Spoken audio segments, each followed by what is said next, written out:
Hi guys, welcome back to the channel. See Netflix की एक नई सीरीज आई है एडोलेसेंस नाम से and it's just trending everywhere. लोग काफ़ी ज़्यादा उसके बारे में बात कर रहे हैं, उसकी यूनिक स्टोरी टेलिंग के बारे में, उसके सिनेमेटोग्राफी के बारे में एंड काफ़ी ज़्यादा बस क्रिएट कर रहा है वो। तो आज के इस वीडियो में बात करेंगे कि what's so unique about Adolescence, why everybody is just talking about it, और स्पेशली उसके सिनेमेटोग्राफी को ब्रेक डाउन करेंगे। So without any further ado, let's get start with the video, shall we. I just finished watching Adolescence and it just blew my mind. काफ़ी सारे सवाल चल रहे हैं मन में, not just in camera department but everything, be it camera, be it, actors, be it, location set, be it, art direction, everything, सब चीज़ on point था। Just imagine, अगर आप एक single shot, continuous shot की एक मूवी बना रहे हो तो कितनी सारी चीज़ों को अलाइन करना पड़ता है एंड अगर कुछ भी गलती हुई तो आपको वापस से रीशूट करना पड़ेगा। अगर हम फिल्म मेकिंग की बात करें तो फिल्म मेकिंग बस एक कहानी बताने का जरिया नहीं है, राइट। इसमें बहुत सारी चीज़ें इन्वॉल्व होती है। फिल्म मेकर्स हमेशा चाहते हैं कि ऑडियंस को एक इमर्सिव एक्सपीरियंस दिया जाए, उनको ऐसा फील कराया जाए कि वो भी इस मूवी का हिस्सा है, इस मूवी का पार्ट है, वो भी कैरेक्टर्स के साथ उस जगह पे जाकर के सीन को एक्सपीरियंस कर रहे हैं।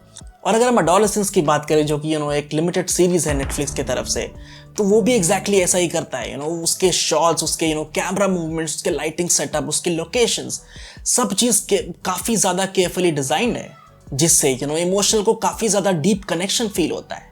एक ही टेक में लंबी सीक्वेंसेस, नेचुरलिस्टिक लाइटिंग जो रियल वर्ल्ड फील देता है, कैमरा मूवमेंट जो इमोशंस को रिफ्लेक्ट करते हैं, and smart use of colors, framing, composition and focus shifts. Okay, so let's get started with the breakdown, shall we? जब पहला सीन जब शुरू होता है, फर्स्ट एपिसोड से ही आप देखना चालू करोगे कि जब सीन शुरू हो रहा है, एस्टैब्लिश हो रहा है, तो कैमरा का कहीं पे भी कट आपको देखने को नहीं मिलेगा। काफ़ी अच्छे तरीके से उन्होंने पूरे सीन को एस्टैब्लिश किया है वन शॉट से। ये एक टेक्निकल मावल है जो स्टोरी को और भी ज़्यादा इंगेजिंग बनाता है। एडोलेसेंस के डायरेक्टर फिलिप बैरेंटिनी ने भी एक इंटरव्यू में बताया कि वो बस कैमरा का रिकॉर्ड बटन प्रेस करते थे और उसको घंटों के बाद 1 घंटे पूरे सीन शूट होने के बाद उसको कट करते थे। How cool is that. मतलब जस्ट इमेजिन अगर किसी ने भी कोई भी department, be it sound, be it art direction, be it set department, be it costume department, be it passers जो पास करते हैं, अगर किसी ने एक भी गलती किया तो वापस से सब चीज़ें रीशूट होती है।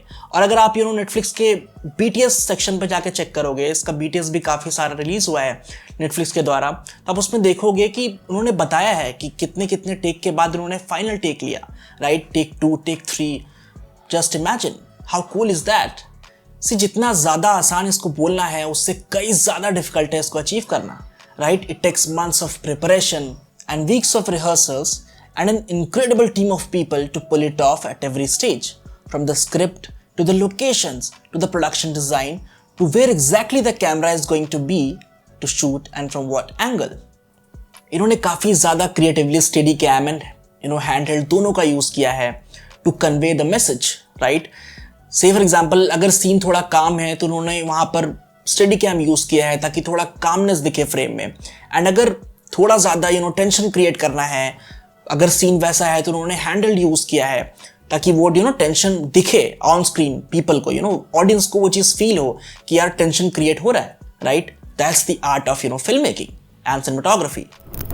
वेल, अगर हम बात करें ब्लॉकिंग यानी डेप्थ इन फ्रेम के बारे में, तो इसमें कैरेक्टर्स को, सीन्स में कैरेक्टर्स को काफ़ी ज़्यादा विजुअली प्लेस किया गया है, जो कि एक स्टोरी बताता है। फोरग्राउंड एंड बैकग्राउंड डिटेल से इमोशंस इनहेंस किया गया है, जिससे एक ऑथेंटिक लुक क्रिएट होता है।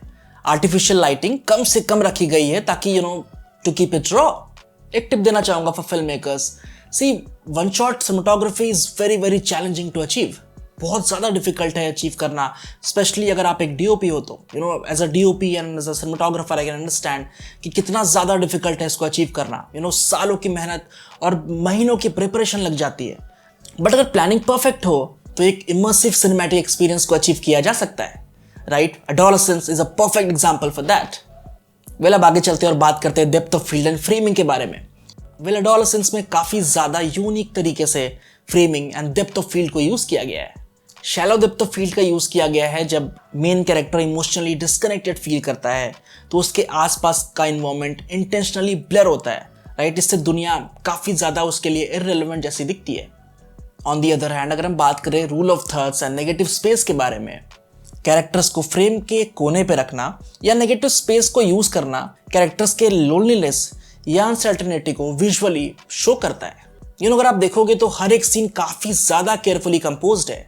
सिमेट्री यूज होती है कंट्रोल सिचुएशंस में, और एसिमेट्री जब इमोशंस काफी ज्यादा अनप्रेडिक्टेबल होते हैं। अब आगे बढ़ते हैं और बात करते हैं the power of lighting and colours के बारे में। एडोलेसेंस में अगर मैं स्पेशली बात करूं तो काफी ज्यादा कूल और वार्म टोन का यूज किया गया है, जो कि अलग अलग सिनेरियो में डिफरेंट चीजों को दर्शाता है। इसमें काफी ज्यादा बैक लाइटिंग को यूज किया गया है टू क्रिएट मोर ड्रामा। जब भी कैरेक्टर किसी लाइफ चेंजिंग बड़े ड्रामेटिक मोमेंट पे होता है तो बैकलाइट यूज किया गया है, जो एक सबकॉन्शियस सिनेमैटिक इफेक्ट देता है। अगर मैं कलर टोन्स के बारे में बात करूं, warm tones and cool tones के बारे में, तो वार्म टोन्स का यूज किया गया है अलग अलग जगह पे, as in orange and yellow colours का, जिस कैरेक्टर्स जब होपफुल एंड नॉस्टैल्जिक फील करते हैं तो। And on the other hand cooler tones as in blue colour और ग्रीन कलर का यूज किया गया है जब कैरेक्टर्स थोड़ा सा डिस्टेंट, थोड़ा ग्लूमी फील करते हैं, थोड़ा लॉस्ट फील करते हैं तो, राइट। अगर आप स्पेशली थर्ड एपिसोड देखोगे तो उसमें पूरे एक सेटिंग में ही पूरा एक एपिसोड निकल गया। उसमें मैंने स्पेशली ऐसा नोटिस किया है कि बीइंग अ डीओपी और बीइंग अ सिनेमेटोग्राफर कितना ज़्यादा इंपॉर्टेंट है। आपको स्क्रिप्ट याद करना, आपको भी स्क्रिप्ट का अंदाज़ा होना चाहिए कि कहाँ पर क्या चीज़ें बोली जा रही है, क्योंकि it's a continuous shot, right. आप यहाँ पे एडिटिंग और कुछ और नहीं कर सकते हो, कट नहीं ले सकते हो बीच में, राइट। आपको पता होना चाहिए कि कहाँ पर क्लोज जा सकते हो, कहाँ पर किसका लाइन आ रहा है, कहाँ पर ज़्यादा इम्पैक्ट डालना है। And DOP has done an amazing job. उन्हें पता था स्क्रिप्ट लाइन टू लाइन। अगर आप देखोगे ना तो आपको अंदाज़ा लग जाएगा मैं क्या कह रहा हूँ, क्योंकि जहाँ पर जो चीज़ ज़्यादा इम्पैक्ट डालने वाली है और जिसके लिए इम्पैक्ट डाल रही है, वहाँ पर उसका टाइट क्लोजअप यूज़ किया गया है। और धीरे धीरे कैमरा पैन होता है, अचानक से वाइड हो जाता है, अचानक से जूम इन चला जाता है।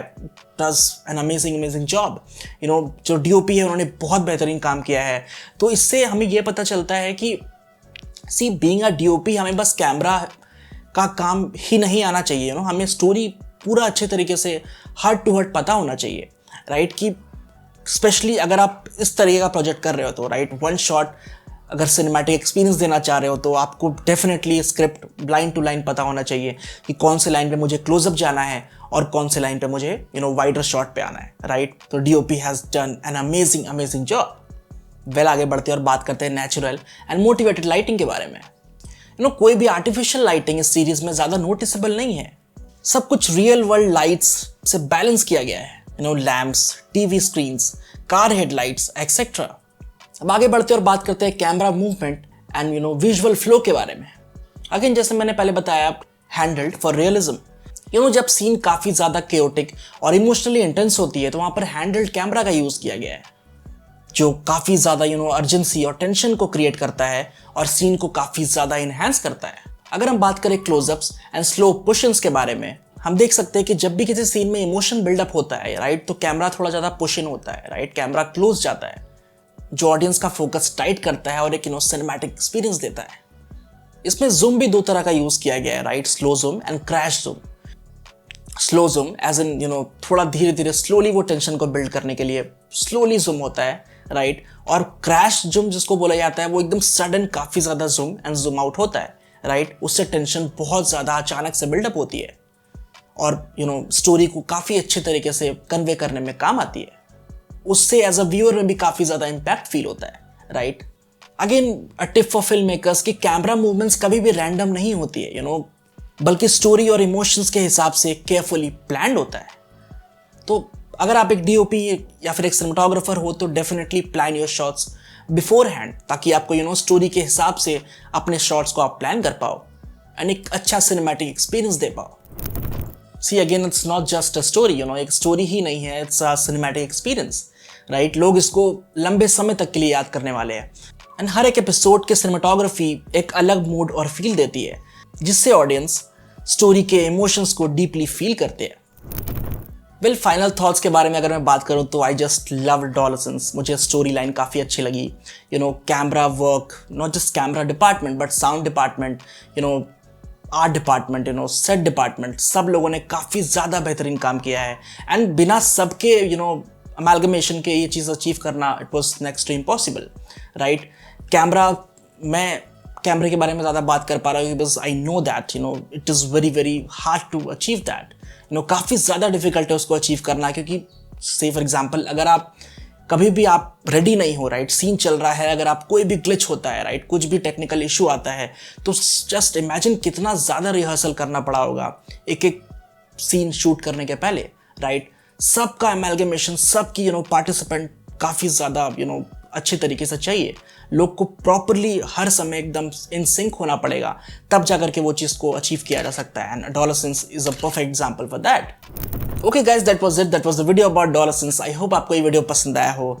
अगर वीडियो पसंद आया हो तो do hit the like button. Comment में मुझे बताइए आपको ये वीडियो कैसा लगा, और अडोलेसेंस कैसा लगा वो मुझे लिख करके बताइएगा। एंड कौन सा सीन देखने के बाद आपको ऐसा लगा कि यार ये कैसे किया उन्होंने, how did they do that, वही मुझे लिख करके ज़रूर बताइए। अगर आपको और भी मूवीज़ के सिनेमाटोग्राफी ब्रेकडाउन चाहिए तो do let me in the comment section below. Subscribe नहीं किया, सब्सक्राइब कर लेना। I will see you in the next one. Till then bye bye and make sure that you keep clicking.